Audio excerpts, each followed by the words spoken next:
porque quando a gente fala de mulheres em cargo de poder, a gente tem esse histórico de não poder falar de dinheiro sem ser atrelada a interesse ou coisas negativas. Então, propositalmente, intencionalmente, eu falo sobre dinheiro, eu falo sobre números, apesar de não ter esse apego total. Tem gente que acha, nossa, Bianca faz tudo por dinheiro, por falar de dinheiro. E não, quando o homem fala de dinheiro, a gente não pensa que ele faz tudo por dinheiro, por saber dominar esse assunto. Então, eu trago mais para provocar mesmo e outras mulheres poderem ver e falar, ok, tudo bem falar de dinheiro, vamos falar de dinheiro, sabe? Quero chegar a 1 bilhão de faturamento.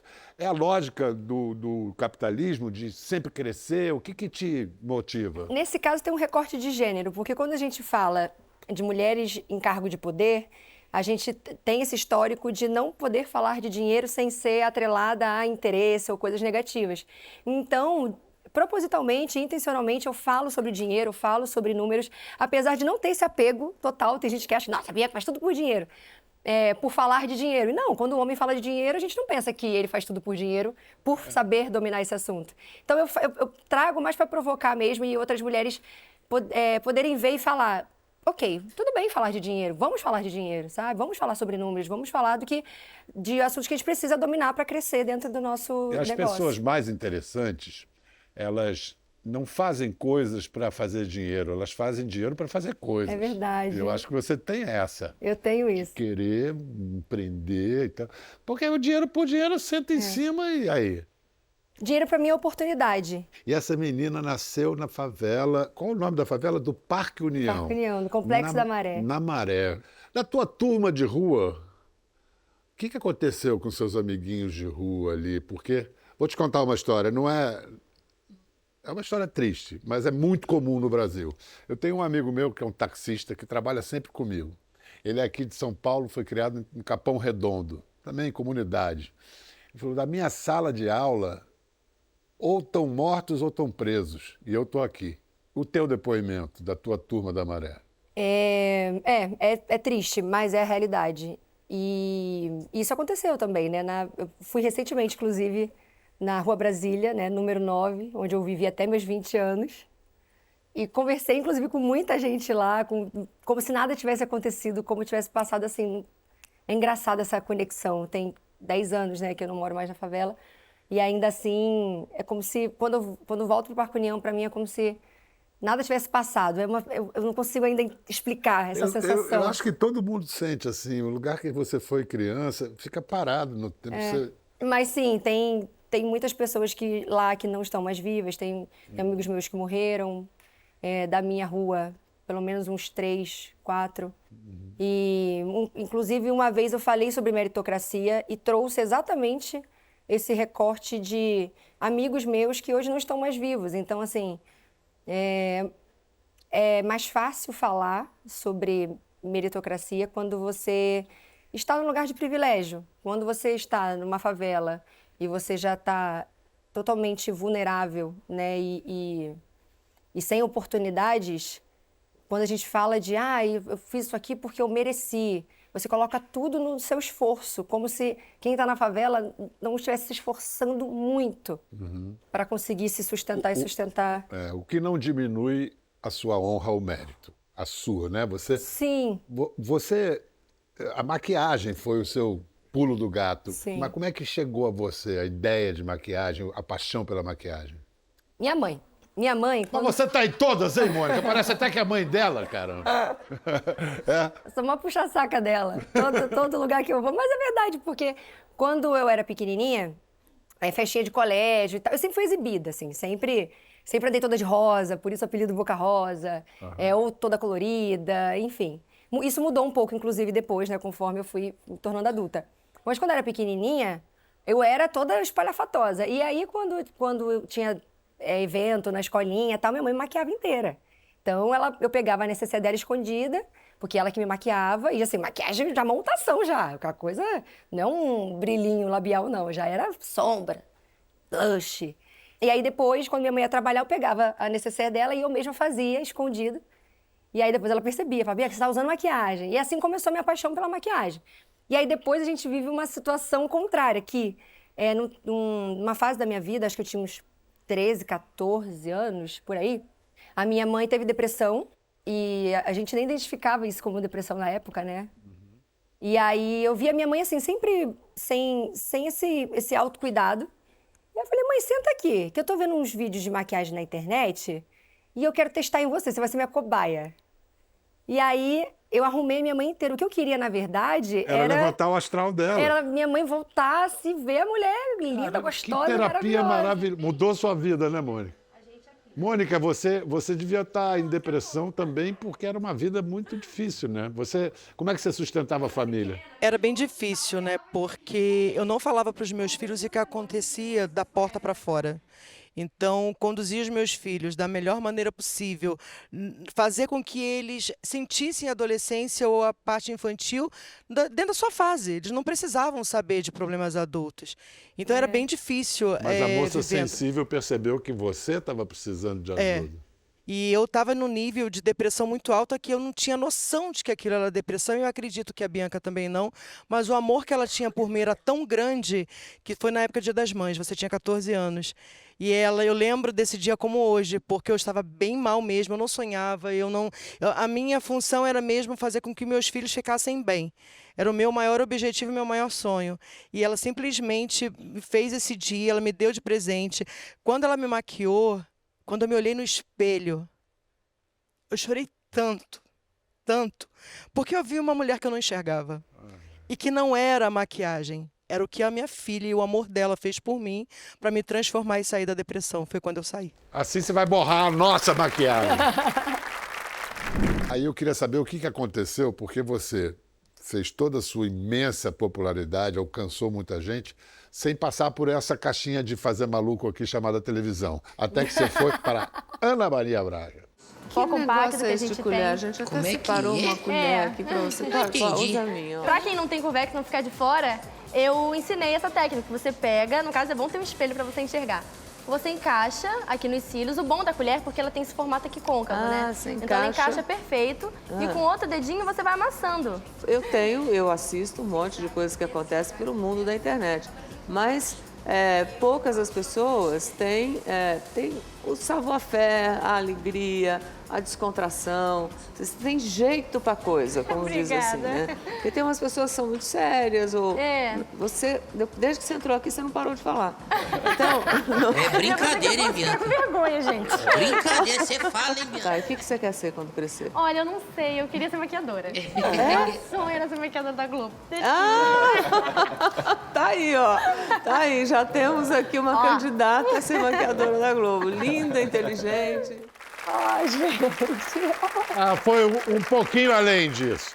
Agora, contar para vocês, que ela não nos escute, disse que ela detestou a maquiagem que fizeram para ela na Globo. Foi. Onde foi que eles erraram?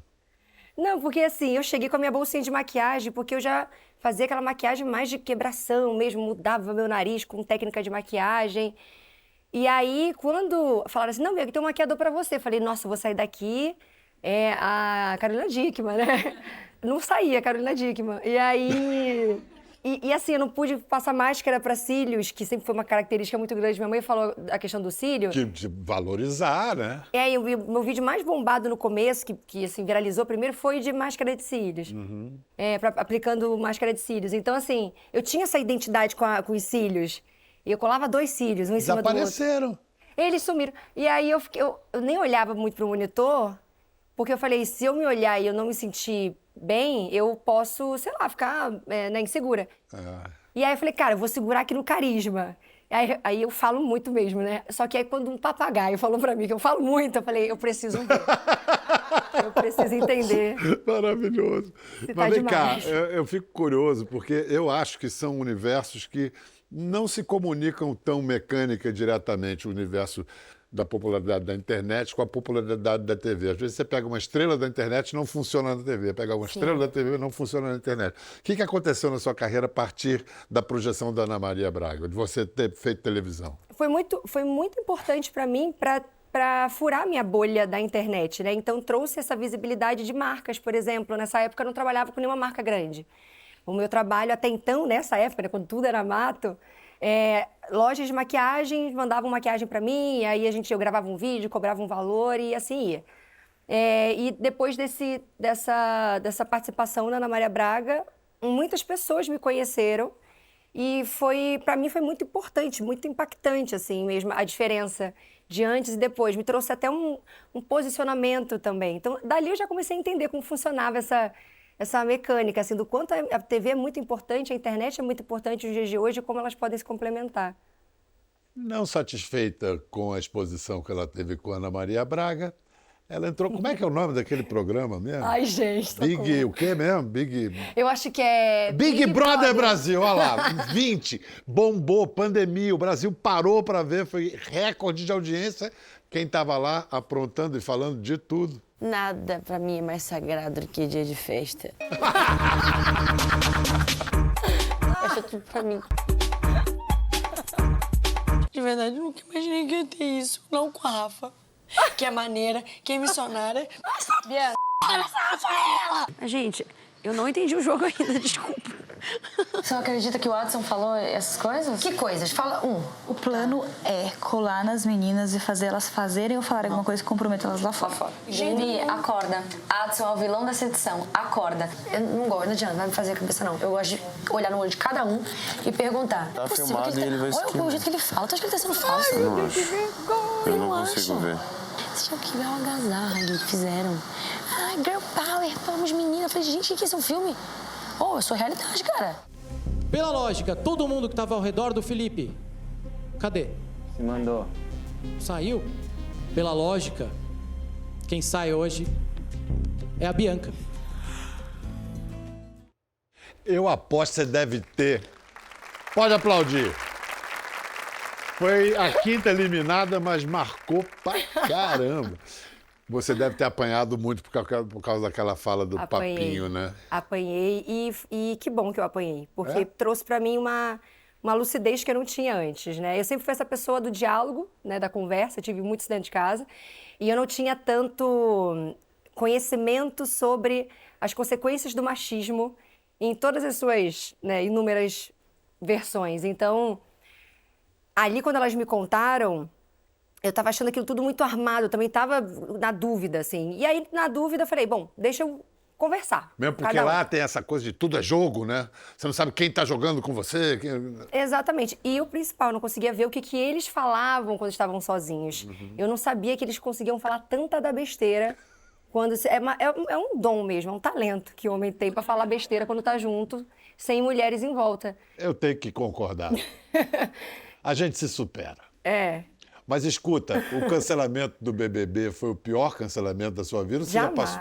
Já teve coisa pior? Já tinha passado. O primeiro é sempre mais difícil, assim, acho que o primeiro hate que eu levei, né, enfim, coisas menores até, do que menos grave do que essa fala minha no Big Brother, que inclusive gosto de trazer sempre, que foi uma fala muito infeliz, né?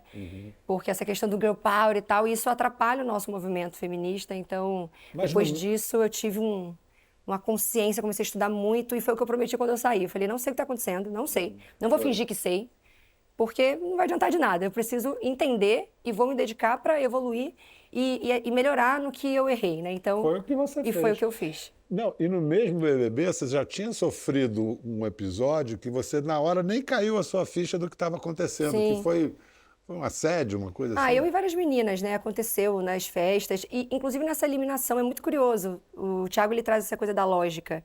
Que o Prior é muito mais amigo dos meninos do que eu. Então, assim, pela lógica, Era ele deveria sair e não uma mulher. Mas foi o primeiro paredão com uma mulher e um desses, né, Cuecões. dos cuecudos lá, os cuecão. E aí, ali eu saí. E eu vi você nas festas ali. Você já aprendeu a beber ou você parou de beber? Eu aprendi. Ah, bom. E principalmente depois da maternidade. Isso foi muito bonito, assim, na minha vida, porque eu engravidei, e aí 9 meses sem beber, e depois que nasceu mais do que isso, né? Um ano sem beber. E aí depois, quando eu voltei a beber, minha relação com a bebida já era outra, minha cabeça já era outra, então... Além do que hoje- beber lá dentro da casa do Big Brother potencializa, as pessoas enlouquecem, assim. Sem bebida eu já ficava louca. Exatamente. Agora, eu sei que você já fez detox de álcool e detox de vida digital. Sim. Qual o mais difícil? O mais difícil foi o detox de rede social, sem dúvida. É um vício, né? É um vício e eu descobri através de leituras sobre o assunto, dados, pesquisas, que eu estava viciada em rede social. Mas assim, viciada há muito tempo, porque eu comecei com 16 anos a já ficar vítima desse algoritmo, esse algoritmo na mão o tempo todo. E isso, esse excesso de informação, o nosso cérebro odeia. E eu não tinha acesso a essa informação, eu não sabia disso. Tem a expressão em inglês brain rotting, né? Apodrecimento do cérebro. Não é sobre você abominar o celular da sua vida, até porque a tecnologia não vai sair da nossa vida. E lutar contra isso também vai trazer uma sensação ruim de culpa. Não adianta lutar contra, mas é importante saber os limites. E quando eu me peguei observando que antes de dormir, a última coisa que eu pegava era o celular, e a primeira coisa que eu pegava quando acordava também era o celular, falei, tem alguma coisa aí que não é normal. O que tem nesse celular que faz com que ele seja prioridade máxima da minha vida? Inclusive, a Bianca trouxe um cara muito especial para falar sobre esse assunto com o brilhantismo de sempre. Olha ele. Oi, gostosas. É assim mesmo? O X que fala? Deusão, tudo bem? Ó, me meti aqui porque eu tenho uma pergunta pra fazer que não é sobre mim. Uma amiga minha me falou que ela ouve todos os áudios acelerados. E aí, esses dias, ela se pegou acelerando o mantra dela. É normal isso? Acelerar mantra enquanto você está meditando. Eu acho que não precisa nem responder uma coisa dessas. Você fica acelerando. Acelerando isso significa o quê? Acelerar as suas atividades. Na verdade, é acelerar a vida. A tela do celular, quem inventou foi o diabo. É o demônio, o diabo, Satanás. A ansiedade patológica que nós estamos vendo hoje em crianças, em adolescentes, em adultos, claro que tem uma relação direta com esse bombardeamento persistente das redes sociais. Falou e disse. Agora, você tem um desafio pela frente. Você está ajudando as pessoas a refletir sobre isso, a se cuidarem e tal. Mas você tem uma criança, um filho. Tem uma criança. Você tem uma política de telas para ele? Porque ele tem só 3 anos. Sim. Mas já tem que ver, né? Por exemplo, televisão. Como é que é esse esquema? No começo, para mim, quando o pediatra falou pela primeira vez que eu precisava evitar telas para o meu filho, eu com essa cabeça curiosa, falei, pera, se a tela faz mal para um bebê, também faz mal para a criança, para um adolescente e para um adulto. Mas, ao mesmo tempo, falar também sobre telas para criança, maternidade, é um assunto muito delicado. Porque, para muitas mães, a tela é a rede de apoio dela. A babá eletrônica. Sabe? É a rede de apoio dela. Às vezes, para ela fazer um xixi, para ela conseguir cozinhar para o filho dela, uma mãe solo em situação de vulnerabilidade, por exemplo, social, mães de favela, como é que ela vai fazer um xixi se o filho não estiver pelo menos ali vendo um desenho, Mas eu tenho uma regrinha básica, né, com o Cris. Tela é no máximo, assim, o máximo possível tela na parede, assim, tipo televisão.